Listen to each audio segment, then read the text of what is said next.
نحمده ونستعينه ونستغفره ونعوذ بالله من شرور أنفسنا ومن سيئات أعمالنا من يهده الله فلا مضل له ومن يضلل فلا هادي له وأشهد أن لا إله إلا الله وحده لا شريك له وأشهد أن محمدا عبده ورسوله يا أيها الذين آمنوا اتقوا الله حق تقاته ولا تموتن إلا وأنتم مسلمون يا أيها الناس اتقوا ربكم الذي خلقكم من نفس واحدة وخلق منها زوجها وبث منهما رجالا كثيرا ونساء واتقوا الله الذي تساءلون به والأرحام إن الله كان عليكم رقيبا يا أيها الذين آمنوا اتقوا الله وقولوا قولا سديدا يصلح لكم أعمالكم ويغفر لكم ذنوبكم ومن يطع الله ورسوله فقد فاز فوزا عظيما أما بعد فإن خير الحديث كتاب الله وخير الهدي هدي محمد صلى الله عليه وسلم وشر الأمور محدثاتها وكل محدثة بدعة وكل بدعة ضلالة وكل ضلالة في النار۔ الوافی بما فی الصحیحین، صحیح بخاری اور صحیح مسلم کی احادیث پہ مشتمل وہ کتاب ہے جس میں کوشش کی گئی ہے کہ احادیث کا تکرار نہ ہو۔ کتاب کے مؤلف نے کتاب کو کئی مقاصد میں تقسیم کیا ہے اور وہ 10 ہیں۔ ان میں سے تیسرا مقصد وہ ہے جس میں وہ احادیث ہیں جن کا تعلق عبادات سے ہے، اور اس مقصد میں کئی ایک کتب ہیں۔ ان میں سے 12ویں کتاب الحج والعمرہ، یہ حج اور عمرہ کی احادیث کے بارے میں ہے۔ اس 12ویں کتاب میں کئی فصلیں ہیں۔ ان میں سے پہلی فصل حج کے اعمال اور حج کے احکام کے بارے میں ہے۔ اس پہلی فصل میں کئی ایک ابواب ہیں۔ ان ابواب میں سے تیسرا باب ہے باب المواقیت، یعنی کہ میقات کے بارے میں، اور اس باب المواقیت میں 3 احادیث ہیں۔ ان میں سے 2 احادیث پہ گفتگو ہو چکی ہے اور آج تیسری حدیث پہ گفتگو ہوگی، اور تیسری حدیث کا کتاب میں نمبر ہے 760، یعنی 760۔ اس حدیث کو اپنی کتاب میں جگہ دینے والے امام بخاری ہیں۔ عن ابن عمر رضی اللہ عنہما قال لما فتح هذان المصران اتوا عمر، جب عبداللہ بن عمر رضی اللہ عنہما سے روایت ہے، وہ کہتے ہیں کہ جب یہ 2 شہر فتح ہوئے تو وہ لوگ عمر کے پاس آئے۔ جناب عمر کے صاحبزادے کہہ رہے ہیں کہ جب یہ 2 شہر فتح ہوئے تو وہ لوگ عمر کے پاس آئے، یعنی کہ میرے والد اور خلیفہ جناب عمر کے پاس آئے۔ کون سے 2 شہر فتح ہوئے؟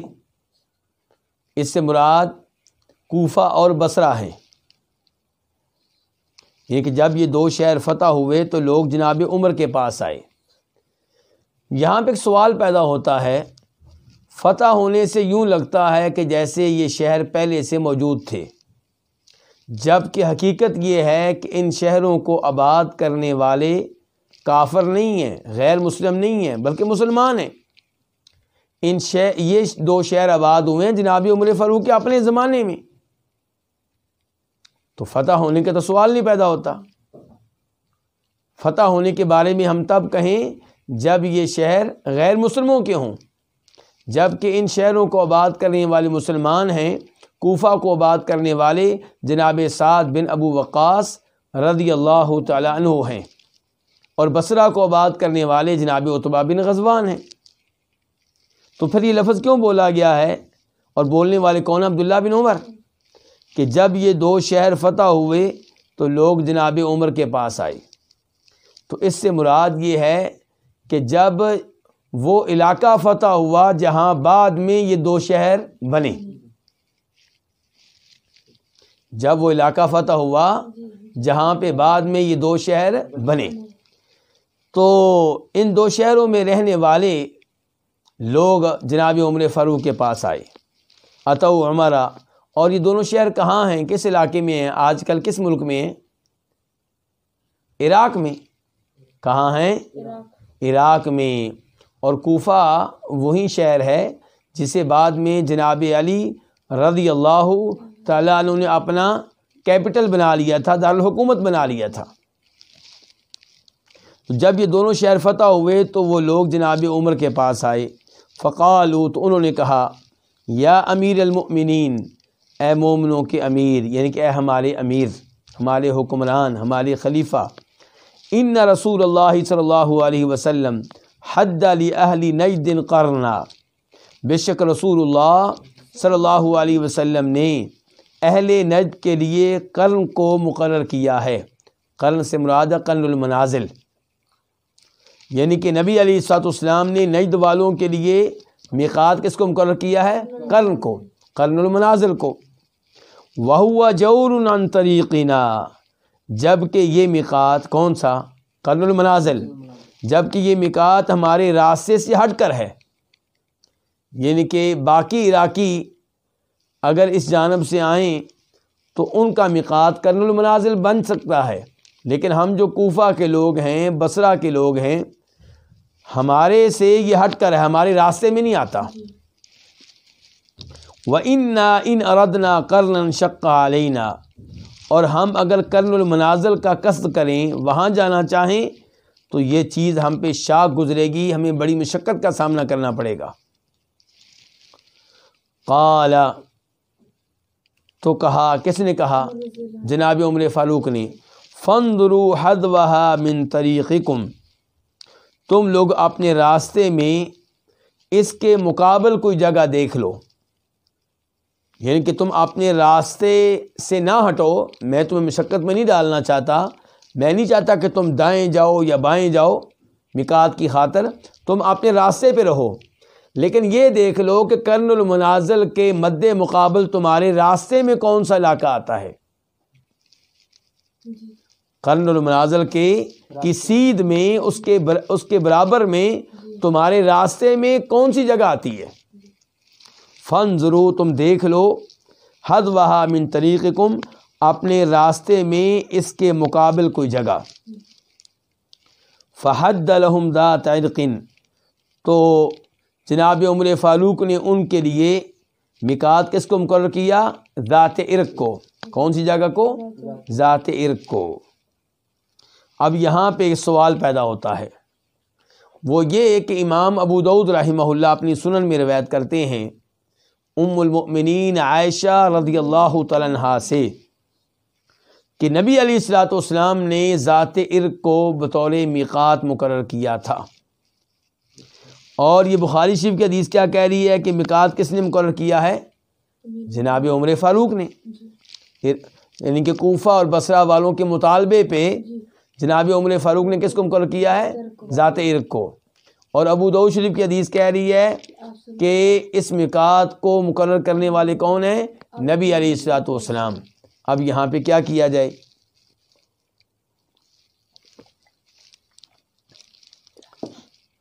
ایک کام تو وہ ہو سکتا ہے جو منکرین حدیث کرتے ہیں، ایک کام وہ ہو سکتا ہے جو وہ کرتے ہیں جو احادیث کا مذاق اڑانے والے ہیں، جو احادیث کو اپنی تنقید کا نشانہ بنانے والے ہیں، جن کے دلوں میں احادیث کی کوئی عظمت اور کوئی تقدس نہیں ہے۔ اور ایک کام وہ کرتا ہے جس کے دل میں نبی علیہ الصلوۃ والسلام کی احادیث کی محبت ہے۔ منکرین حدیث میں سے کوئی ہوگا تو کیا کہے گا؟ لو جی، احادیث میں تضاد ہے۔ احادیث میں کیا ہے؟ بخاری کی حدیث کہہ رہی ہے اس میقات کو مقرر کرنے والے کون ہیں؟ نبی صلی اللہ علیہ وسلم۔ اور ابو داؤد کی حدیث کہہ رہی ہے اس میقات کو مقرر کرنے والے کون ہیں؟ ہم الٹ کر گئے۔ بخاری کی حدیث کہہ رہی ہے کہ اس میقات کو مقرر کرنے والے کون ہیں؟ جناب عمر فاروق۔ اور ابو داؤد شریف کی حدیث کہہ رہی ہے کہ اس میقات کو مقرر کرنے والے کون ہیں؟ نبی صلی اللہ علیہ وسلم۔ تو جس کے دل میں احادیث کا احترام نہیں ہوگا، وہ کہے گا ان احادیث میں کیا ہے، تضاد ہے، ٹکراؤ ہے۔ اور جس کے دل میں احادیث کا احترام ہے، جو جانتا ہے کہ نبی علیہ الصلوۃ والسلام سچے ہیں اور جو آپ پہ وحی نازل ہوئی وہ بھی سچائی پہ مبنی ہے، اس کو پتہ ہوتا ہے کہ احادیث میں ٹکراؤ نہیں ہو سکتا، تو وہ یہاں پہ کیا کہے گا، وہ یہ کہے گا کہ دونوں روایتیں اپنی جگہ پہ بالکل ٹھیک ہیں۔ نبی علیہ الصلوۃ والسلام نے عراق والوں کے لیے ذات عرق کو بطور میقات مقرر کیا تھا، لیکن یہ بات عام نہیں ہو سکی، یہ بات لوگوں میں پھیل نہیں سکی، تو کوفہ اور بصرہ کے باشندوں کو اس بات کا علم نہیں تھا کہ نبی علیہ الصلوۃ والسلام ذات عرق کو پہلے سے میقات مقرر کر چکے ہیں۔ جناب عمر فاروق کے علم میں بھی یہ حدیث نہیں تھی، تو انہوں نے مشورہ کر کے اپنا اجتہاد کر کے ذات عرق کو میقات مقرر کیا ہے، اور ابو داؤد شریف کی حدیث سے پتہ چلا کہ اپنے اجتہاد میں وہ درست نکلے ہیں، صحیح نکلے ہیں۔ تو آپ کہہ سکتے ہیں کہ جناب عمر فاروق وہ عظیم شخصیت ہیں جو نبی علیہ الصلوۃ والسلام کی زندگی میں بھی کئی مشورے دیتے رہے، اور اللہ تعالیٰ نے آسمان سے جو وحی نازل کی وہ مشورے کے عین مطابق تھی۔ تو بہت سی جناب عمر فاروق کی آراء ایسی ہیں جو قرآن و حدیث کے مطابق ہیں، قرآن و حدیث کی نصوص کے مطابق ہیں۔ مثال کے طور پہ جناب عمر فاروق نے کہا تھا کہ اللہ کے رسول علیہ الصلوۃ والسلام ہم مقام ابراہیم کو نماز پڑھنے کی جگہ بنا لیں، تو اللہ نے آیت نازل فرما دی وَاتَّخِذُوا مِن مَقَامِ إِبْرَاهِيمَ مُصَلًّى، کہ ابراہیم کے کھڑے ہونے کی جگہ کو کیا بنا لو، نماز پڑھنے کا مقام مقرر کر لو، بنا لو۔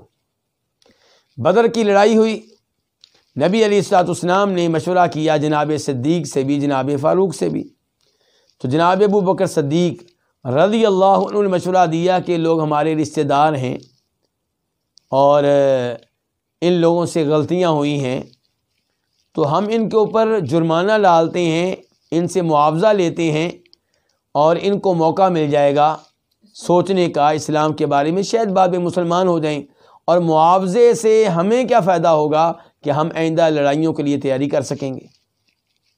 تو ان کا مشورہ یہ تھا کہ ان کو قتل نہ کیا جائے۔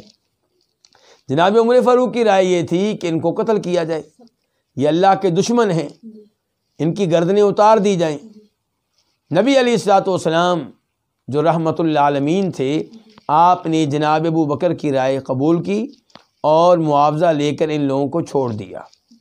آسمان سے وحی نازل ہوئی کہ ما کان لنبی ان یکون لہ اسری حتی یثخن فی الارض تریدون عرض الدنیا واللہ یرید الآخرہ، یہ اور وہ آیت جو اس سے پہلے نازل ہوئی ہے یا اس کے بعد نازل ہوئی ہے، لولا کتاب من اللہ سبق لمسکم فیما اخذتم عذاب عظیم، ان آیات کا خلاصہ اور مفہوم یہ ہے کہ جناب عمر فاروق کی رائے بالکل درست تھی، انہیں قتل کرنا چاہیے تھا اور معاوضہ لے کر ان کو چھوڑ دینا مناسب نہیں تھا۔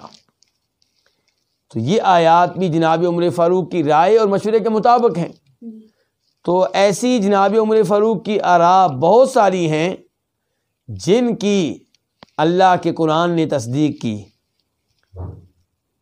تو یہ چیز بھی ان میں سے ایک کہلائے گی جن چیزوں میں جناب عمر فاروق کی رائے کی تصدیق وہی کر رہی ہے، حدیث کر رہی ہے، اور نبی علیہ الصلوۃ والسلام کے فوت ہونے کے بعد یہ یعنی کہ یہ عظیم کام سر انجام پایا ہے۔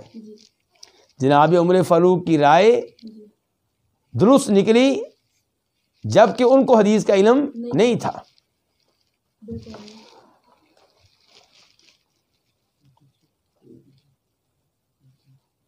تو بخاری شریف کی حدیث بھی اپنی جگہ پہ ٹھیک کہ ذات عرق کو بطور میقات مقرر کرنے والے کون ہیں، جناب عمر، اور ابو داؤد شریف کی حدیث بھی بالکل ٹھیک کہ اللہ کے رسول علیہ السلام نے کام کیا تھا لیکن جناب عمر فاروق کے علم میں نہیں تھا۔ اور اس سے ہمیں کیا فائدہ ملا کہ جناب عمر فاروق کتنے سمجھدار تھے، کس قدر مجتہد تھے، اور کس قدر ان کی آراء یعنی کہ درست ہوا کرتی تھی، کہ عام طور پہ ان کی آراء ایسی ہیں جن کی تصدیق قرآن نے کی ہے، وحی نے کی ہے۔ تو اب میقات جو نبی علیہ السلام نے مقرر کی کتنے ہو گئے؟ 5. 4 کے بارے میں حدیث پہلے ہم پڑھ چکے ہیں، حدیث نمبر 758 اور 759، اور اب یہ 5ویں میقات کا تذکرہ اس روایت میں آیا 760 میں.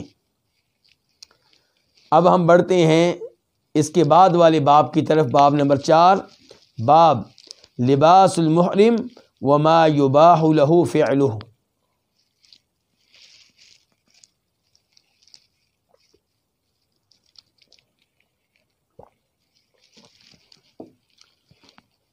یہ باب کیا ہے کہ محرم کا لباس، جو حج عمرے کی نیت کر کے حج عمرے میں داخل ہوتا ہے، اس کا لباس کیا ہوگا؟ جو حج عمرے کی نیت کر کے حج عمرے میں داخل ہو جائے اس کو کیا کہتے ہیں؟ محرم. تو محرم کے کا لباس وما یباح له فعلہ، اور کون سے افعال اس کے لیے مباح ہیں، جائز ہیں. کون سے ایسے افعال ہیں جو اس کے لیے جائز ہیں حالت احرام میں، جن کو وہ اختیار کر سکتا ہے، سر انجام دے سکتا ہے. حدیث نمبر 761 قاف. اس حدیث کو اپنی کتب میں جگہ دینے والے امام کون سے ہیں؟ امام بخاری اور امام مسلم. عن عبداللہ بن عمر رضی اللہ عنہما، روایت ہے جناب عبداللہ بن عمر رضی اللہ عنہما سے، ان رجلا قال، کہ بے شک ایک آدمی نے کہا، یا رسول اللہ، اے اللہ کے رسول، ما یلبس المحرم من الثیاب، محرم کون کون سے کپڑے پہن سکتا ہے؟ سوال اس بات میں مبنی ہے کہ نفی پہ؟ اس بات پہ، یعنی کہ یہ نہیں کہا گیا کہ کون سے کپڑے نہیں پہن سکتا. سوال یہ ہے کہ محرم کون کون سے کپڑے پہن سکتا ہے. قال رسول اللہ صلی اللہ علیہ وسلم، تو فرمایا رسول اللہ صلی اللہ علیہ وسلم نے، لا یلبس القمصا، قمیصیں نہ پہنے. قمص قمیص کی جمع ہے، قمیصیں نہ پہنے، جن کو ہم قمیض کہتے ہیں، قمیض نہ پہنے. تو آپ جواب اس بات میں دے رہے ہیں کہ نفی میں؟ نفی میں. سوال ہوا تھا کہ کیا کیا پہن سکتا ہے، جواب یہ نہیں آیا کہ کیا کیا پہن سکتا، جواب ہے کیا نہیں پہن سکتا. تو آپ فرمانے لا یلبس القمصا، قمیصیں نہ پہنے، ولا العمائم، عمائم امامت ان کی جمع ہے، پگڑیاں نہ پہنے، ولا السراویلات، شلواریں نہ پہنے، ولا البرانس، برنس کی جمع ہے، ایسی قمیض نہ پہنے جس کا کرتا اس کے، ایسی قمیض نہ پہنے، ایسا کرتا نہ پہنے جس کی ٹوپی اس کے ساتھ ہی ہوتی ہے. آپ نے شاید دیکھا ہو، مغرب ایک عربی ملک ہے جس کو مراکش کہتے ہیں ہم اردو میں، اور انگلش میں شاید مراکو کہتے ہیں. وہاں کے باشندوں کا لباس آپ دیکھا کریں، وہ لمبا جبہ پہنتے ہیں، لیکن جبے کے ساتھ ہی ٹوپی بھی ہوتی ہے. جب چاہتے ہیں ٹوپی سر پہ لے لیتے ہیں، جب چاہتے ہیں پیچھے کر لیتے ہیں. تو یہ مراد ہے. ولل برانس، ایسی قمیضیں نہ پہنے جن کے ساتھ ان کی کیا ہو؟ ٹوپی ہو. ولل خفاف، خفاف خف ان کی جمع ہے، اور نہ ہی موزے پہنے، محرم نہ ہی موزے پہنے. الا احد، مگر یہ کہ کوئی ایسا ہو کہ لا یجد نعلین، جس کے پاس جوتے موجود نہ ہوں. جوتے موجود نہ ہوں اس کا مطلب کیا ہے؟ یعنی کہ جوتے خریدنے کی طاقت نہیں ہے،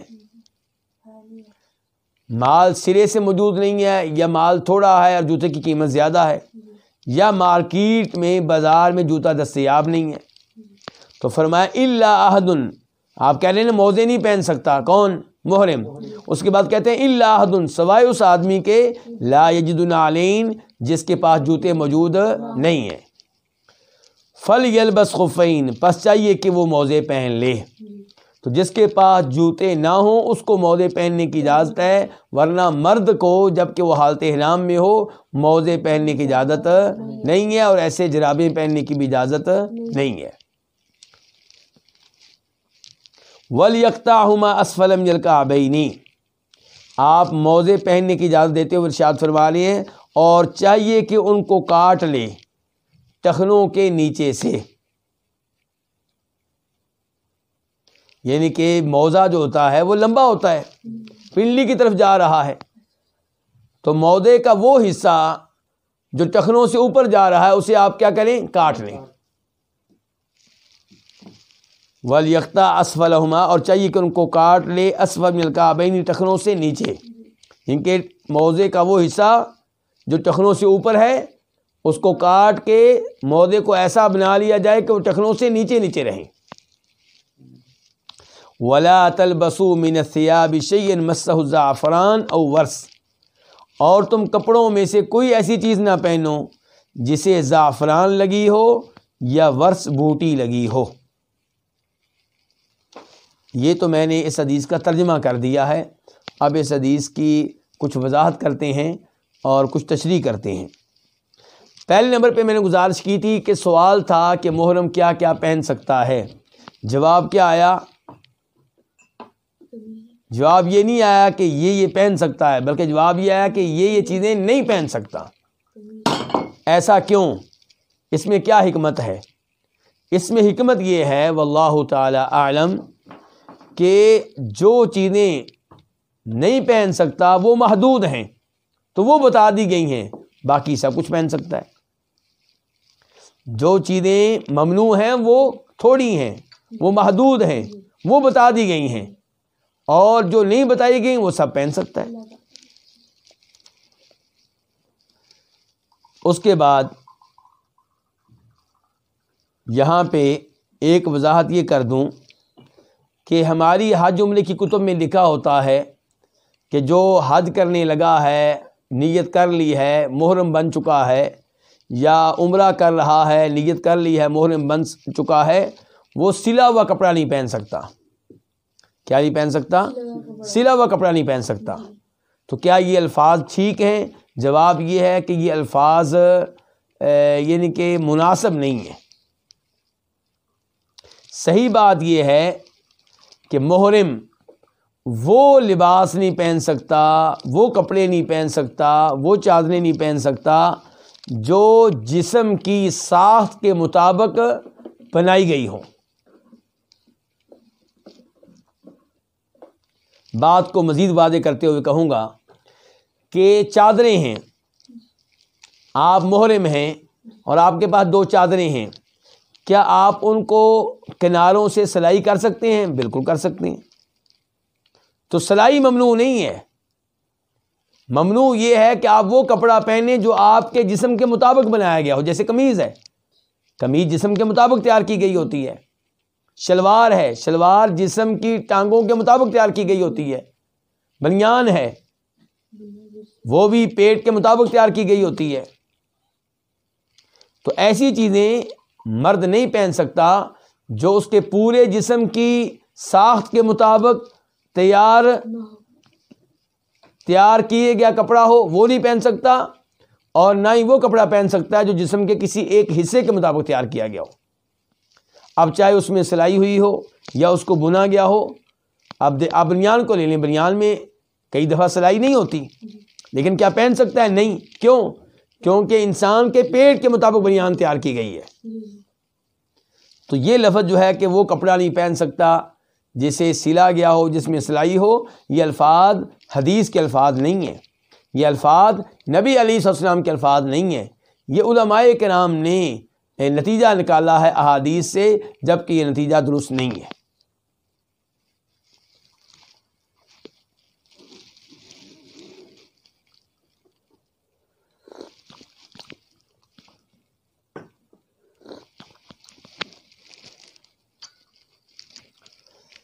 دو چادریں محرم پہنے گا تو وہ اگر کناروں سے سلائی کی گئی ہیں تاکہ ادھر نہ جائیں، کوئی مسئلہ نہیں. یا کسی آدمی کے پاس دو چھوٹے چھوٹے کپڑے تھے، اس نے ان کو آپس میں سلائی کر کے ایک بڑی چادر بنا لیا ہے اور اسی میں اس نے احرام پہن لیا، کوئی حرج نہیں. چادر درمیان سے پٹ گئی ہے، اس کو سلائی کر لیا گیا، کوئی حرج نہیں. تو ممنوع وہ کپڑا ہے جو جسم کی ساخت کے مطابق، سائز کے مطابق تیار کیا گیا ہو، یا جسم کے کسی ایک حصے کی ساخت اور سائز کے مطابق تیار کیا گیا ہو، وہ ممنوع ہے.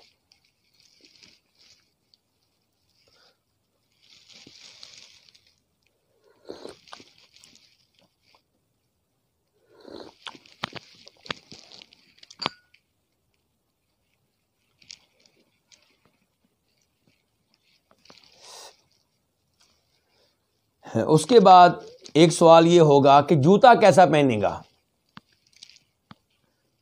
پاک و ہند کے جو حاجی ہیں، عمرہ کرنے والے ہیں، وہ سمجھتے ہیں کہ جوتا وہ پہنا جا سکتا ہے جس جوتے میں پاؤں کے اوپر کا حصہ ننگا رہے۔ چنانچہ ان لوگوں نے 2 ریال والا جوتا پہن رکھا ہوتا ہے، چپل سی، جس میں ہمارے حاجی گر رہے ہوتے ہیں، جس کو کینچی چپل بھی کہا جاتا ہے۔ اب جب وضو کرتے ہیں، فرش پختہ ہوتا ہے، پکا ہوتا ہے، اور پاؤں گیلے ہوتے ہیں، جوتا گیلا ہوتا ہے، تو وہاں پہ کئی دفعہ گر جاتے ہیں۔ ہماری عورتیں گر جاتی ہیں، بلکہ نوجوان بھی گر جاتے ہیں، یعنی صرف بوڑھے نہیں، صرف کمزور نہیں، بلکہ نوجوان بھی گر جاتے ہیں۔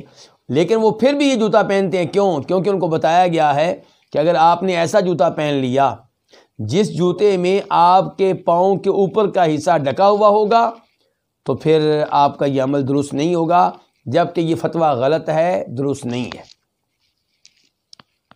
صحیح بات یہ ہے کہ آپ کوئی بھی ایسا جوتا پہن سکتے ہیں جس میں آپ کے ٹخنے ننگے رہیں، کعبین، اور کعبین سے مراد کیا ہے؟ ٹخنے، یعنی کہ پاؤں اور پنڈلی کے درمیان وہ ہڈی جو ابری ہوئی ہوتی ہے، وہ مراد ہے۔ وہی ہڈی جس کے بارے میں نبی علیہ الصلوۃ والسلام دیگر احادیث میں فرماتے ہیں کہ جو بھی ایسی چادر پہنے، ایسا کپڑا لے جو ٹخنوں سے نیچے جا رہا ہو، تو اس کا یہ حصہ کہاں جائے گا؟ جہنم میں جائے گا، جس کو شریعت نے کبیرہ گناہ قرار دیا ہے۔ تو حج اور عمرے میں بھی کعبین سے مراد وہی ہڈی ہے جو ان احادیث میں ہے جن احادیث میں ٹخنوں سے نیچے شلوار یا چادر لٹکانے کی ممانعت آئی ہے۔ ہمارے کئی حنفی علماء کرام کا یہ موقف ہے کہ کعبین کا لفظ جب حج عمرے میں آتا ہے تو وہاں پہ اس سے مراد کیا ہوتا ہے؟ اس سے مراد وہ ہڈی ہوتی ہے جو پاؤں کے اوپر ہوتی ہے۔ ایک ہمارے پاؤں کے نیچے والا حصہ، ایک ہے اس کے اوپر والا حصہ، تو وہ مراد ہے، جبکہ یہ موقف صحیح نہیں ہے۔ تو اس لیے کوئی بھی ایسا جوتا پہنا جا سکتا ہے، چاہے وہ بند ہو، چاہے کھلا ہوا ہو، جس میں آپ کے ٹخنے ننگے ہوں۔ پاؤں کے اوپر کے حصے کا ننگا ہونا ضروری نہیں ہے۔ آپ ایسا جوتا پہن سکتے ہیں جس کی وجہ سے پاؤں کے اوپر کا حصہ ڈھکا ہوا ہو۔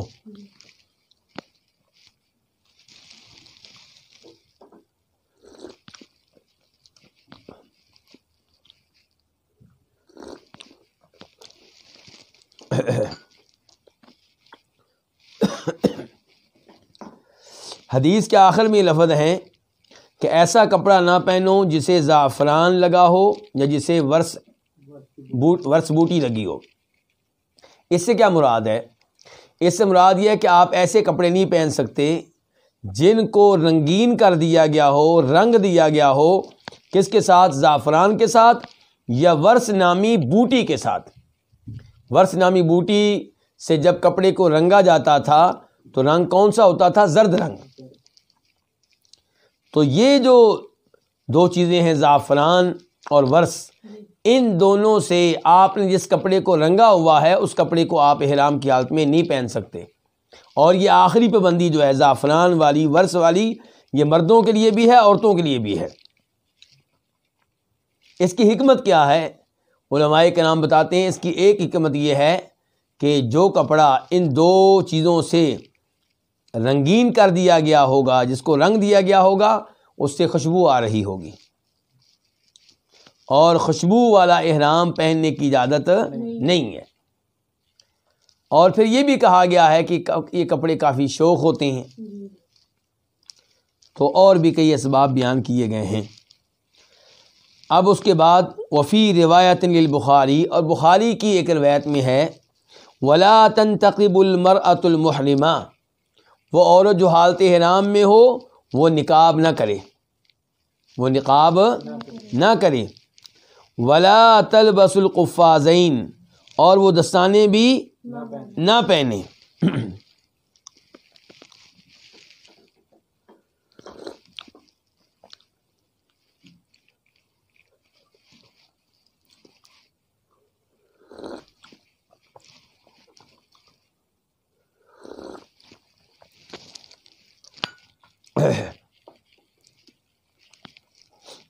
اس پوری حدیث پہ اگر آپ غور کریں گے تو آپ کو پتہ چلے گا کہ عورت کو کوئی بھی لباس پہننے کی اجازت ہے.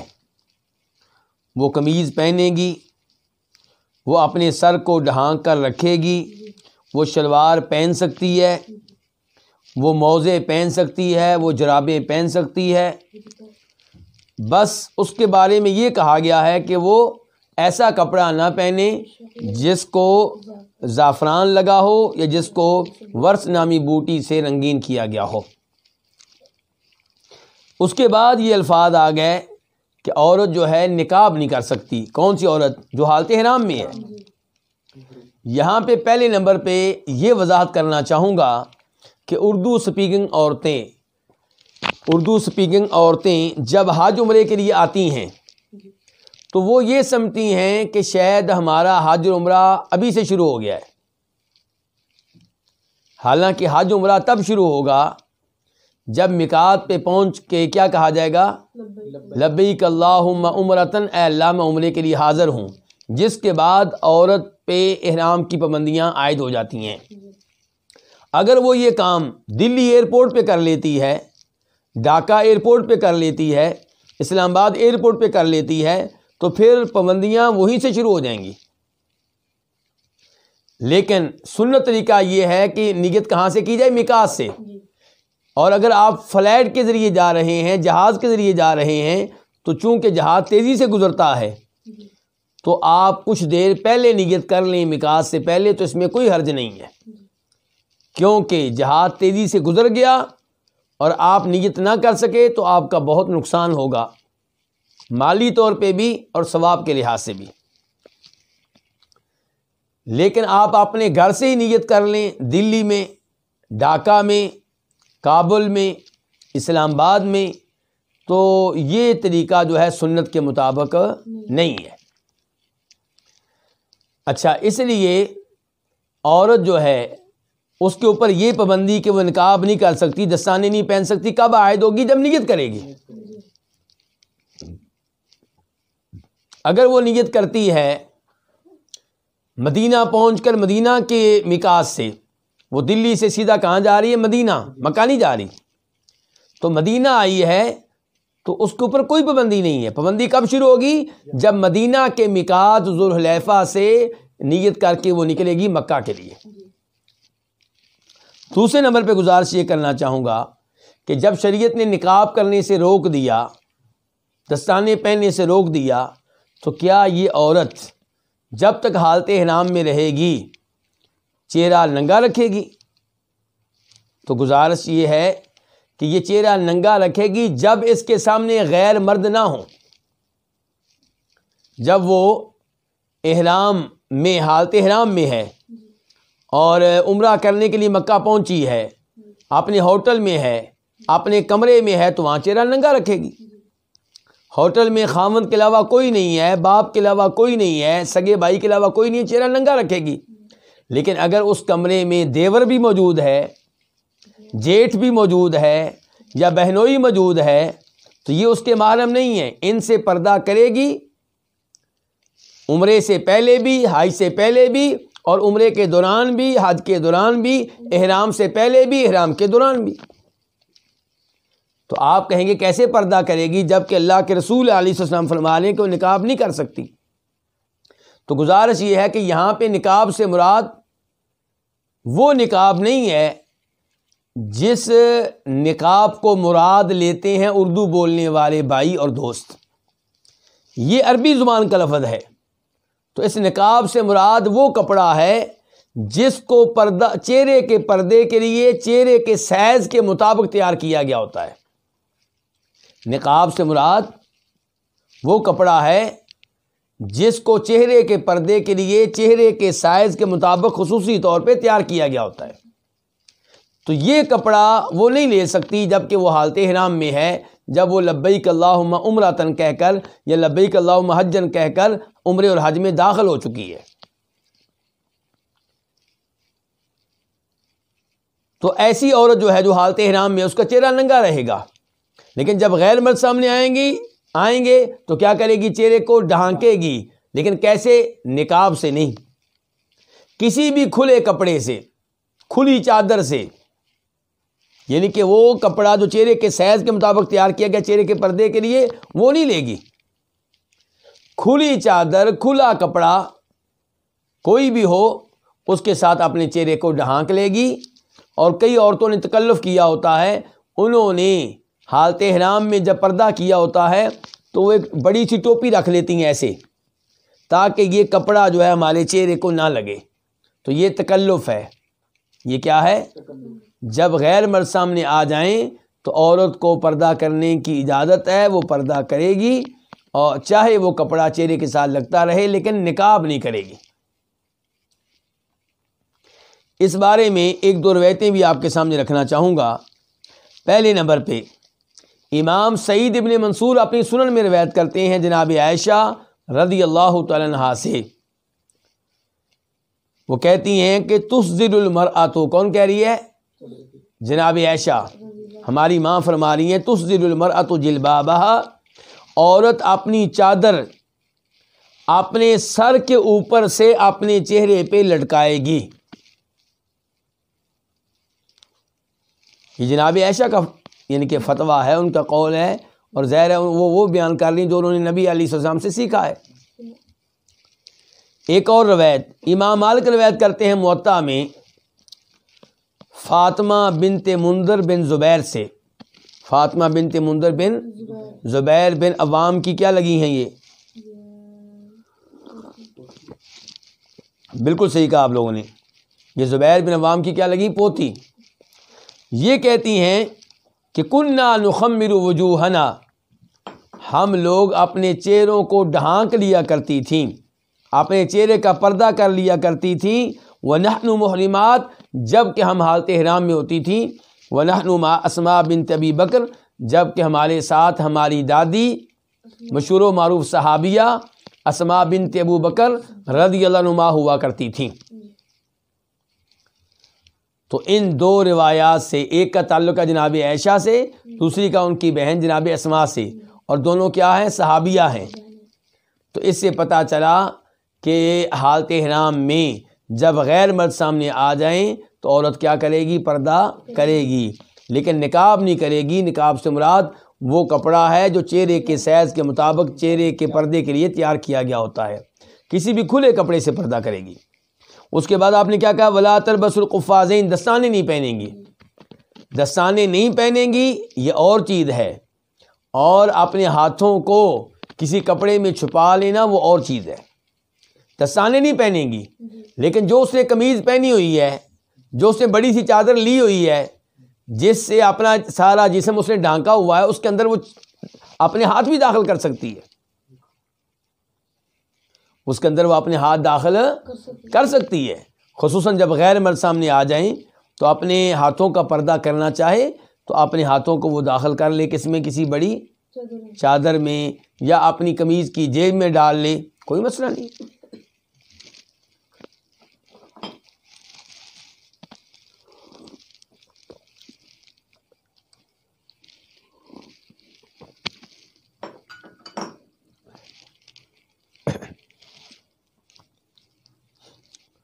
اس کے بعد حدیث نمبر 762 762 قاف، اس حدیث کے بیان کرنے پہ اتفاق ہے کس کا؟ امام بخاری کا اور امام مسلم کا۔ عن ابن عباس رضی اللہ عنہما قال سمعت النبی صلی اللہ علیہ وسلم یخطب بعرفات، جناب عبداللہ ابن عباس رضی اللہ عنہما سے روایت ہے، وہ کہتے ہیں کہ میں نے نبی علیہ الصلوۃ والسلام سے سنا، یخطب، آپ خطبہ دے رہے تھے، بعرفات، میدان عرفات میں، یعنی کہ حج کے موقع پہ اپنے حج میں خطبہ دے رہے تھے میدان عرفات میں۔ تو وہاں پہ آپ نے کہا من لم یجد النعلین فلیلبس الخفین، جسے جوتے نہ ملیں وہ خفین پہن لے، موزے پہن لے، یعنی کہ حالت احرام میں مرد کو موزے پہننے کی اجازت نہیں ہے، لیکن جب جوتے نہ ملیں، دستیاب نہ ہوں یا لینے کی طاقت نہ ہو تو پھر وہ کیا کرے؟ موزے پہن لے۔ ومن لم یجد ازارا، اور جسے چادر نہ ملے، ازار سے مراد وہ چادر جو نیچے پہنی جاتی ہے، شلوار کی جگہ پہ پہنی جاتی ہے. اور جسے چادر نہ ملے فَلْيَلْبَسْ سَرَاوِيلَ، تو وہ شلوار پہن لے. یہ حکم آپ کس کو دے رہے ہیں؟ للمحرم. یہ احکام آپ کس کو دے رہے ہیں؟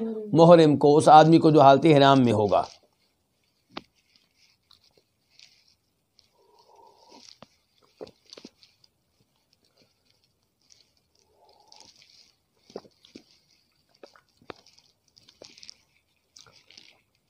تو ازار اس چادر کو کہا جاتا ہے جسے ہم اردو میں کیا کہتے ہیں؟ تہ بند، جو ہم نیچے پہنتے ہیں.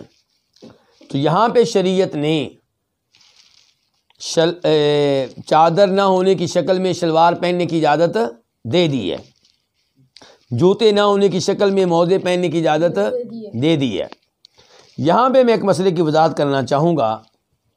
ہمارے حاجی حضرات، عمرہ کرنے والے احباب جب ایئرپورٹ پہ آتے ہیں تو وہ تھکے ہارے ہوتے ہیں، پریشان ہوتے ہیں،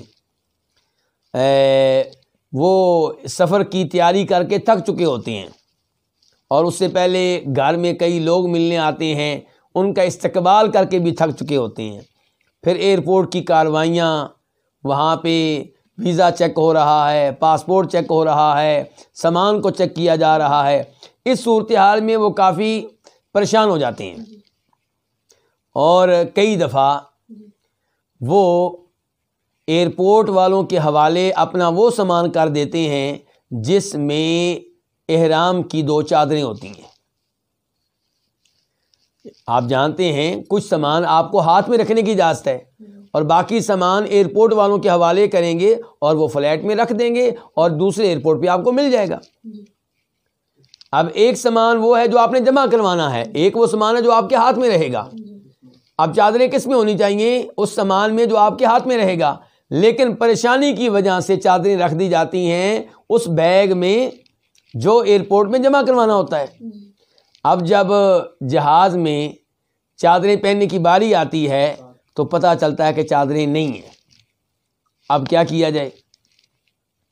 ان احادیث پہ آپ غور کریں تو آپ کو پتہ چلے گا کہ انسان کے پاس علم ہونا چاہیے، ہر چیز کا حل نکل آتا ہے.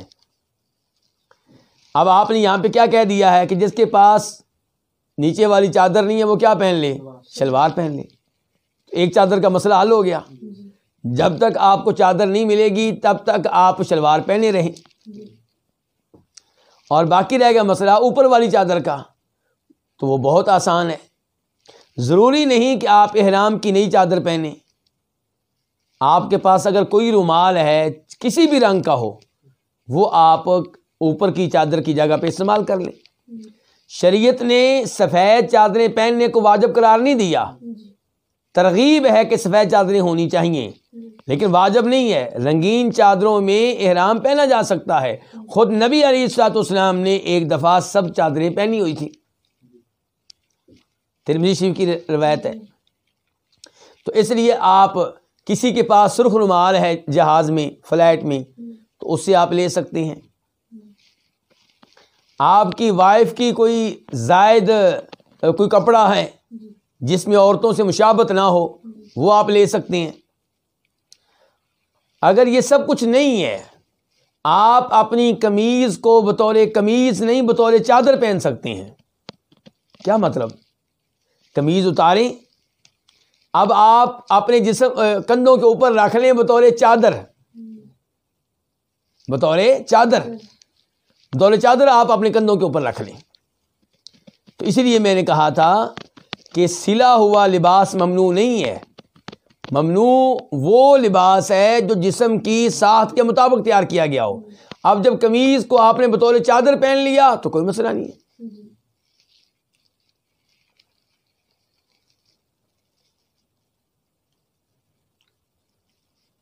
میرے خیال میں یہاں پہ اتنی گفتگو کافی ہے. اب ہم بڑھتے ہیں اس کے بعد والے باب کی طرف.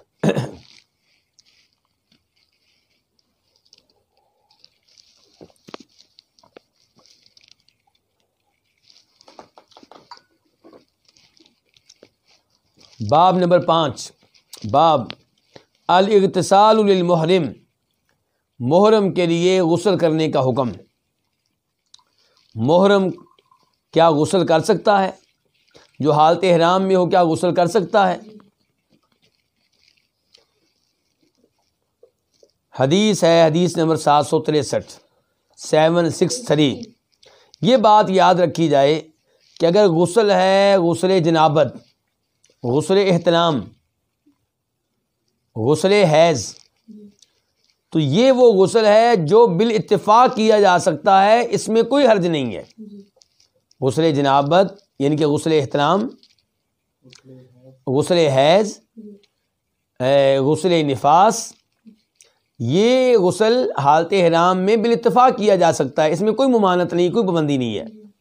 لیکن یہاں پہ مسئلہ جو ہے درپیش وہ یہ ہے کہ وہ غسل جو واجب نہیں ہے، صفائی کے طور پہ، پسینہ دور کرنے کے لیے، گرمی دور کرنے کے لیے، یا ویسے دل کر رہا ہے نہانے کو، تو کیا وہ شخص جو حالت احرام میں ہے وہ غسل کر سکتا ہے؟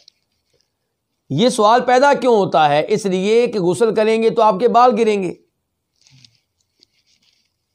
اور اس شخص کو جو حالت احرام میں ہے اپنے بال کاٹنے کی اجازت نہیں ہے، اپنے بال کھینچنے کی، نوچنے کی اجازت نہیں ہے، اپنے بال مونڈنے کی، منڈوانے کی اجازت نہیں ہے۔ تو اس لیے یہ باب قائم کیا گیا، اور اس کے نیچے جو حدیث لائی گئی ہے وہ میں آپ کے سامنے رکھتا ہوں۔ حدیث نمبر 763 763 قاف۔ اس حدیث کے روایت کرنے پہ اتفاق ہوا ہے کس کا؟ امام بخاری کا اور امام مسلم کا۔ عن عبداللہ بن حنین ان عبداللہ بن العباس والمسور بن مخرمۃ اختلفا بالابواء۔ جناب عبداللہ بن حنین سے روایت ہے، بے شک عبداللہ بن عباس اور مسور بن مخرمہ ان دونوں کا اختلاف ہوا کس مقام پہ؟ ابوا مقام پہ۔ ابوا مقام پہ ٹھہرے ہوئے تھے، رکے ہوئے تھے عبداللہ بن عباس بھی، مسور بن مخرمہ بھی، وہاں ان دونوں کے درمیان کسی مسئلے میں اختلاف ہو گیا، اور عبداللہ بن عباس بھی صحابی ہیں، مسور بن مخرمہ بھی صحابی ہیں، مسور بن مخرمہ کے والد صاحب بھی صحابی ہیں، مسور بن مخرمہ قرشی۔ اب مسئلہ کیا ہے، اختلاف کیا ہے، یہ بتانے لگے ہیں اس روایت کے راوی عبداللہ بن حنین۔ فقال عبداللہ بن عباس نے کہا، یغسل المحرم رأسہ، محرم اپنے سر کو دھو سکتا ہے۔ وقال المسور لا یغسل المحرم رأسہ، مسور نے کہا کہ محرم اپنے سر کو دھو نہیں سکتا۔ فارسلنی عبداللہ بن عباس، تو مجھے عبداللہ بن عباس نے بھیجا ابو ایوب انصاری کی طرف۔ یہ کون کہہ رہے ہیں؟ عبداللہ بن حنین کہہ رہے ہیں۔ کون کہہ رہے ہیں؟ عبداللہ بن حنین۔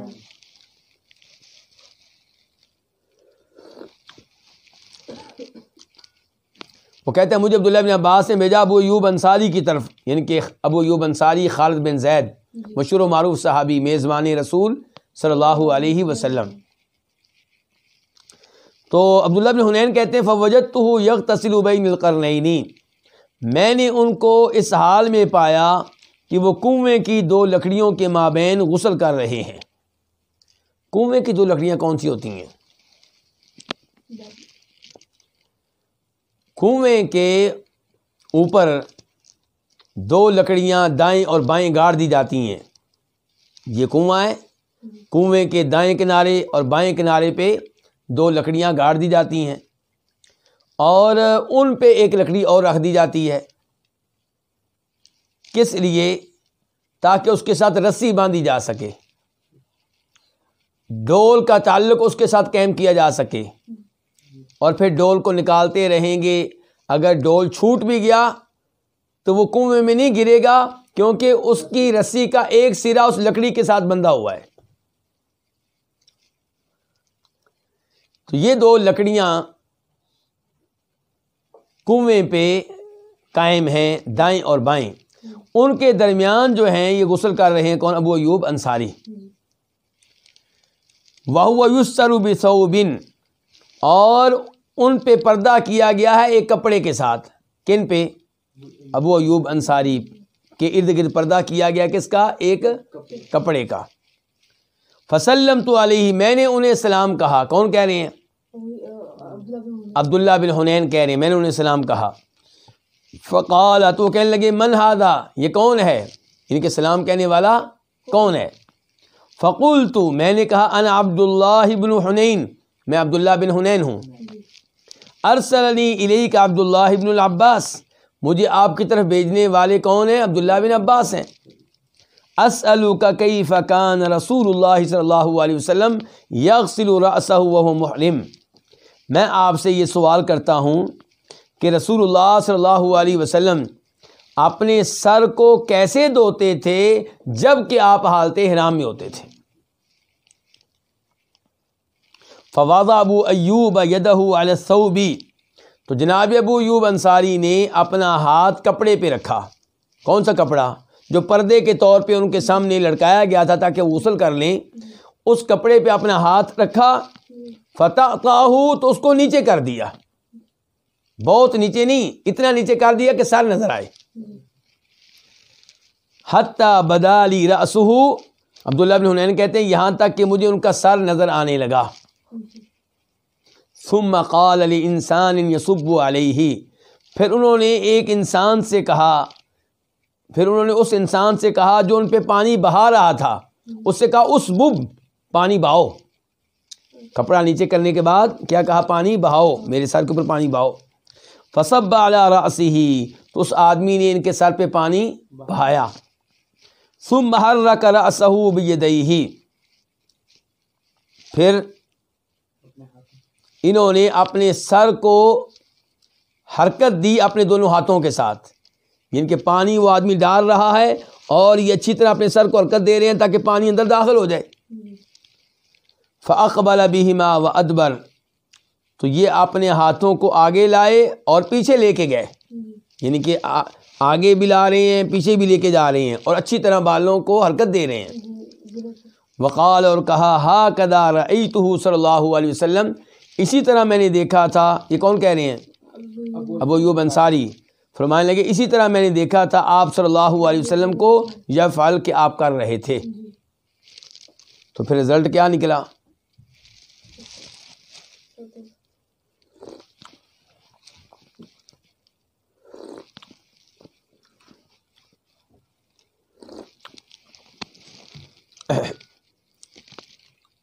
رزلٹ یہ نکلا کہ حالت احرام میں غسل کیا جا سکتا ہے اور اس میں کوئی حرج نہیں ہے، چاہے غسل واجب نہ ہو۔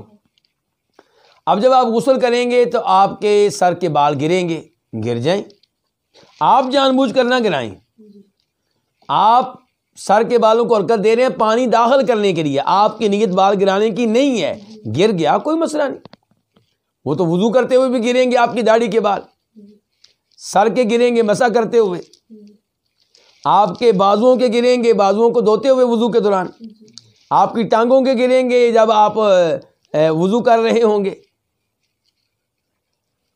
اور پھر ایسے ہی خارش ہو رہی ہے آپ کو، تو آپ کا ارادہ بال گرانے کا نہیں، خارش کرنے کا ہے، تو آپ خارش کر سکتے ہیں چاہے بال گر جائیں، اس میں کوئی حرج نہیں ہے۔ اور یہ مسائل میں کیوں واضح کر رہا ہوں؟ کیونکہ میں نے دیکھا ہے کہ پاک و ہند کے حاجی، اردو سپیکنگ حاجی، ان امور میں بڑے تنگ ہو رہے ہوتے ہیں۔ فتویٰ یہ دیا گیا ہوتا ہے کہ خارش نہیں کرنا، بال گر جائے گا، غسل نہیں کر سکتے، بال گر جائیں گے، اور وہ بیچارے بڑے پریشان ہوتے ہیں۔ تو ضرورت اس بات کی ہے کہ انہیں درست معلومات دی جائیں، وہ معلومات جو قرآن و حدیث سے ثابت ہوں۔ اب یہ روایت اپنے اختتام کو پہنچی، لیکن سفیان بن عیینہ جب اس حدیث کو بیان کرتے ہیں تو وہ اس میں کچھ اضافہ بھی لے کر آئے ہیں۔ وہ اضافہ کیا ہے کہ فرجعت الیہما، یہ عبداللہ بن حنین کہتے ہیں میں ان دونوں کی طرف واپس گیا، کن دونوں کی طرف؟ عبداللہ بن عباس اور مسور بن مخرمہ کی طرف۔ فاخبرتہما، تو میں نے ان کو رزلٹ بتایا، نتیجہ بتایا کہ ابو ایوب انصاری نے جواب دیا ہے عملی طور پہ غسل کر کے، اور کہا ہے کہ میں نے ایسا ہی دیکھا ہے، کس کو؟ آپ صلی اللہ علیہ وسلم کو ایسا کرتے ہوئے میں نے دیکھا ہے۔ تو مسور نے کہا عبداللہ بن عباس سے اس موقع پہ جب رزلٹ سامنے آ گیا تو مسور بن مخرمہ نے عبداللہ بن عباس سے کیا کہا؟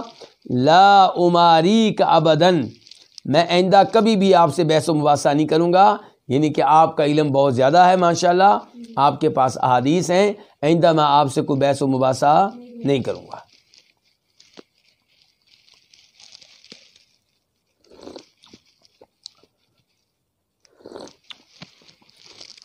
یہاں پہ میں آپ کی توجہ چاہوں گا وہ یہ کہ اختلاف پیدا ہوا ہے عبداللہ بن عباس اور مسور بن مخرمہ کے مابین. دونوں کیا ہیں؟ صحابی ہیں.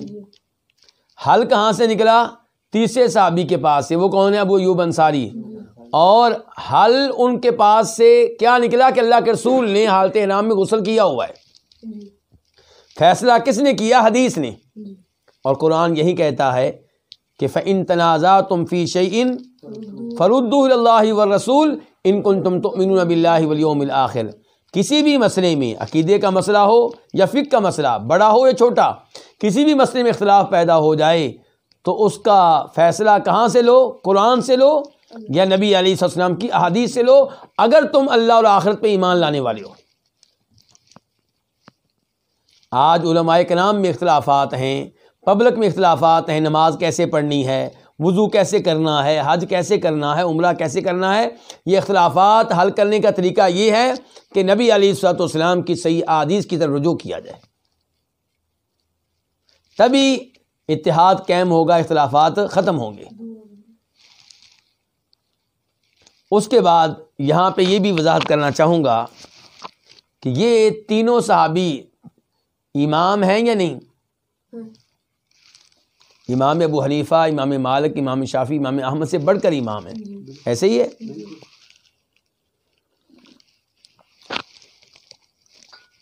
ان میں جب اختلاف پیدا ہوا تو کیا انہوں نے یہ کہا کہ بھائی میں بھی امام ہوں، آپ بھی امام ہیں، میں بھی سٹار ہوں، آپ بھی سٹار ہیں، جو آپ نے کیا وہ بھی ٹھیک، جو میں نے کیا وہ بھی ٹھیک؟ آج کے لوگ یہی کہتے ہیں نا، کہتے چاروں امام برحق ہیں، اور یقیناً چاروں برحق ہیں، بالکل ایسا ہی ہے. لیکن ضروری نہیں کہ ان کا ہر مسئلہ قرآن و حدیث کے مطابق ہو. مجموعی طور پہ چاروں امام برحق ہیں، چاروں ہمارے امام ہیں. لیکن یہ کہہ دینا کہ چاروں اماموں کی فقہ میں جو بھی مسئلہ آیا، ہر مسئلہ چاروں کی طرف سے ٹھیک ہے، جو ایک چیز کو حرام کہے وہ بھی ٹھیک، جو مکروہ کہے وہ بھی ٹھیک، جو جائز کہے وہ بھی ٹھیک، یہ کیا ہوا؟ حق ایک ہے. حق کتنے ہیں؟ حق ایک ہے. تو یہاں پہ دیکھیے ایسا نہیں ہوا کہ انہوں نے خود کہا ہو یا جو پاس کھڑے تھے انہوں نے کہا ہو کہ آپ اختلاف نہ کریں، آپ بھی صحابی ہیں، یہ بھی صحابی ہیں، آپ بھی امام ہیں، یہ بھی امام ہے، جو آپ نے کہہ دیا وہ بھی ٹھیک، جو انہوں نے کہہ دیا وہ بھی ٹھیک. نہیں، ٹھیک بات ایک تھی، اور وہ تھی جس کو اختیار کیا تھا کسی عبداللہ ابن عباس نے. اور فیصلہ کس کے ذریعے ہوا؟ حدیث کے ذریعے ہوا.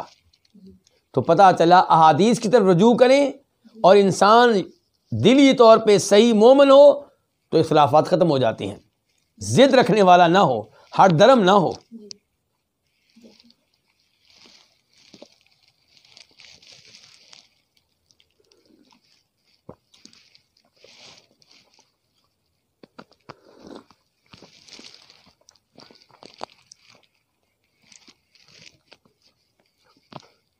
باب نمبر 6. بلکہ بات آگے بڑھنے سے پہلے یہاں ایک وضاحت کر دوں کہیں میں بھول نہ جاؤں کہ آئندہ درس جو ہوگا وہ سعودی عرب کا جو وقت ہے اس کے لحاظ سے 7:15 بجے ہوگا. 7:15 پہ 7:15 پہ آئندہ درس شروع ہوگا انشاءاللہ. 7:15 کہاں کے؟ سعودیہ کے.